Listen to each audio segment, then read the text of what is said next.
पति या पत्नी को अलग करता है और पति या पत्नी का सुख बिल्कुल नहीं मिलने देता, जिसके सप्तम भाव में केतु होता है। नमस्कार, मैं एस्ट्रोलॉजर सीमा शर्मा अपनी एस्ट्रोलॉजी के YouTube चैनल पर आपका हार्दिक स्वागत करती हूँ। आज मैं जिस विषय पर आपसे चर्चा करने जा रही हूँ वह एक बहुत ही महत्वपूर्ण विषय है, गंभीर विषय है, जिसकी चर्चा करना बहुत अधिक जरूरी है और वह है हमारे विवाह के बारे में। आप जानते हैं कि जब भी मैं कुंडली में विवाह की चर्चा करती हूँ तो अक्सर कुंडली के सप्तम भाव की मैं चर्चा करती हूँ। मैं आपको यह बताती हूँ कि हम कुंडली के सप्तम भाव से विवाह के बारे में विचार करते हैं, यानी कि विवाह कैसा होगा, विवाह सुख कैसा रहेगा, इस बारे में हम कुंडली के सप्तम भाव से पता लगाते हैं। लेकिन आज जिस ग्रह की मैं चर्चा करने जा रही हूं वह है केतु ग्रह। यदि कुंडली के सप्तम भाव में बैठा होता है तो किस तरह के परिणाम हमें विवाह में देखने को मिलते हैं। तो आइए जानते हैं कि कुंडली के सप्तम भाव में केतु होने पर किस तरह के परिणाम आपको देखने को मिल सकते हैं। लेकिन उससे पहले आप हमारे YouTube चैनल को सब्सक्राइब जरूर करें, लाइक और बेल आइकन को जरूर क्लिक करें। तो आइए जानते हैं केतु के बारे में। अब आप सोच रहे होंगे कि मैं विवाह की बात कर रही हूं और सिर्फ केतु ग्रह का नाम ले रही हूं, क्योंकि केतु एक पाप ग्रह है और यह आपको सबको पता है। मैं पहले भी बता चुकी हूं कि यदि कुंडली के सप्तम स्थान पर पाप ग्रहों का प्रभाव होता है तो अक्सर विवाह में बहुत अधिक परेशानियां आती हैं या विवाह ठीक प्रकार से नहीं चल पाता।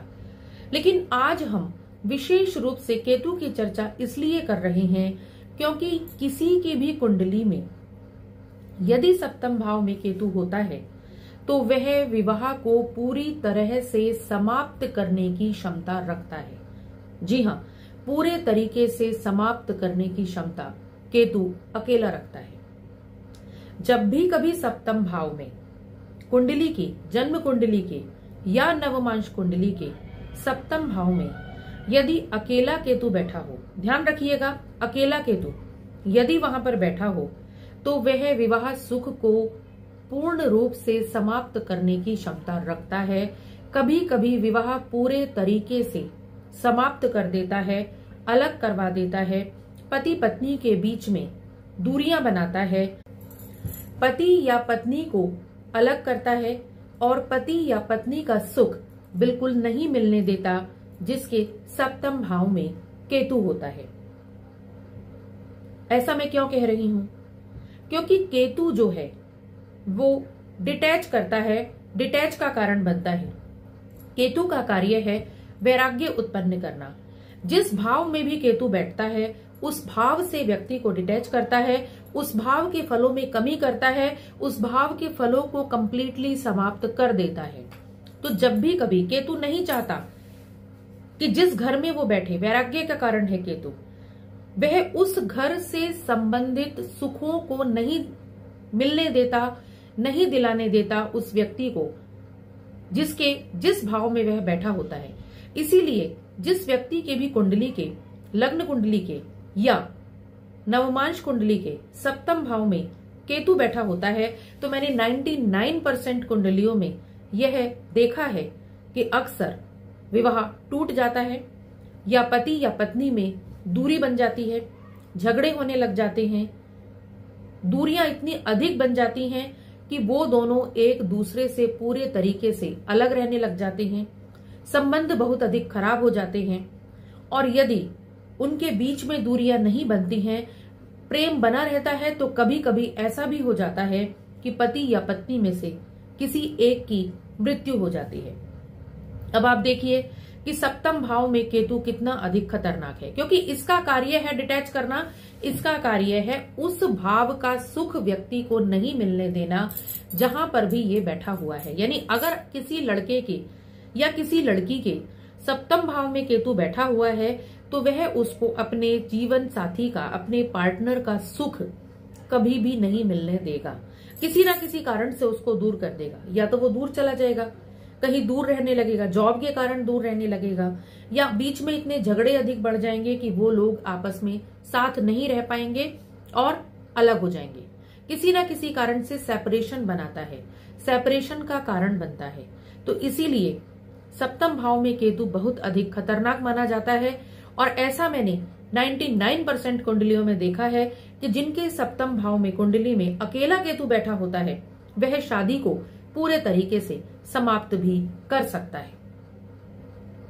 तो अब आप देखिए कि कितनी अधिक गंभीर समस्या है। यह बिल्कुल सच है।